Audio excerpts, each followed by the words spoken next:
Տեղումն առատ գարունը ռոռոկման շրջանին ընդառաջ հատկապես ուրախացրել է ֆերմերներին, որքանով այն նպաստեց ջրի ծավալների ավելացմանը, հարցնելու եմ ջրային կոմիտեի նախագահին, բարև ձեզ պարոն Գևորգյան։ Այս պահին կան հաշվարկներ, թե գյուղացիական աշխատանքների մեկնարկին ընդառաջ ինչ պահուստային ֆոնդ ունենք ջրի ռեզերվների մասով։ Շնորհակալ եմ ես հյուրընկալելու համար, բոլորս տեղեկացված ենք, որ եւ աշունը եւ ձմռանը եղել է բավականին սակավ տեղումների առումով եւ միայն ուսադրող էր այն հանգամանքը, որ մարտ ամսվա ընթացքում մենք ունեցանք բավականին տեղումնաշատ ամիս։ Մենք մայիսի 20-ից 30 ընկած ժամանակահատվածում կունենանք վերջնական պատկեր, երբ որ ամբողջությամբ ավարտված կլինի ձնհալքը եւ կունենանք պատկեր ջրամբարների լցվածությամբ։ Այս պահի դրությամբ ես ուզում եմ ձեզ տեղեկացնել, որ մեր առավել խոշոր 12 ջրամբարների մոնիտորինգի արդյունքում, այսինքն մենք ունենք մոտավորապես 312 միլիոն խորանարդ մետր ջուր,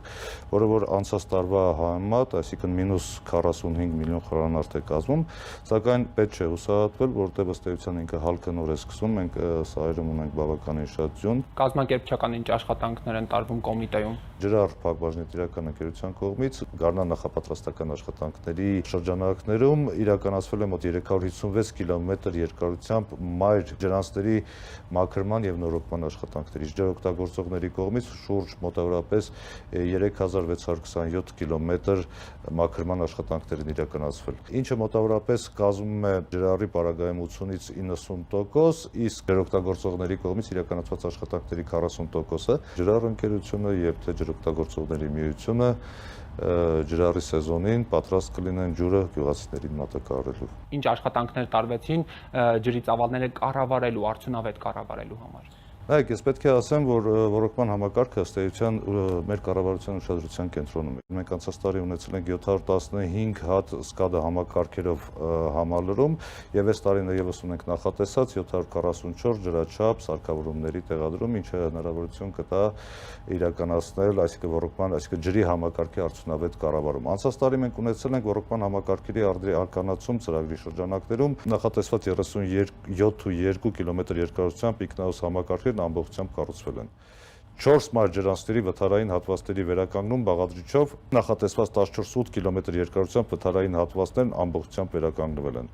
Երկրորդ կարգի ջրանցների վերականգնում բաղադրիչով թվով 22 ջրանցների ընդհանուր 56 կիլոմետր երկարությամբ ջրանցների վերականգնման աշխատանքներն ընթացքի մեջ են եւ 21 թվականի տարեվերջի դրությամբ վերականգնվել են ընդհանուր 31 կիլոմետր երկարությամբ հատվածներ։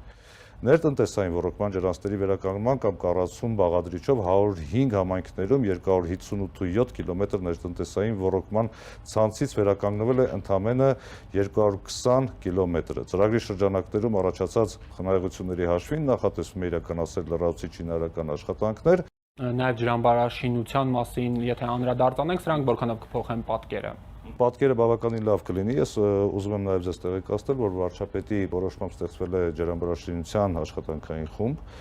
եւ մենք առաջիկա տարվա ընթացքում ունենալու ենք 15 ջրամբարների կառուցում։ Ջրամբարներից 6-ի հետ կապված, այսինքն նրանք արդեն ուսումնասիրված ջրամբարներ են եւ 6 ջրամբարների մասով մենք արդեն մրցույթները կներկայացնենք նախահաշվային աշխատանքների, իսկ 9 ջրամբարները լրացուցիչ ուսումնասիրման փուլում են։ Ուզում եմ տեղեկացնել, որ նաև նախատեսված է, որ այս տարի մենք ավարտին պետք է հասցնենք Վեդու ջրամբարը եւ ուրախություն մեր Արարատյան դաշտի գյուղատնտեսներին մեկնարկել է արդեն Կապսի ջրամբարի շինարարության ընթացակարգը։ Հաշվի առնելով նախորդ տարիների փորձը եւ կրկին նախնական կանխատեսումներով արդյոք ունենալու ենք Սևանին կրկին դիմելու պահանջ։ Կանխատեսումները բավականին լավն են, հա, մենք էլ ամեն ինչ կանենք, այսինքն կոմիտեն, ջրօգտագործողները, ջրառը, որպեսզի կարողանանք իրականացնենք ջրի արդյունավետ կառավարում եւ հուսանք, որ դրա անհրաժեշտությունը չի առաջանա։ Շնորհակալ եմ, պարոն Գևորգյան։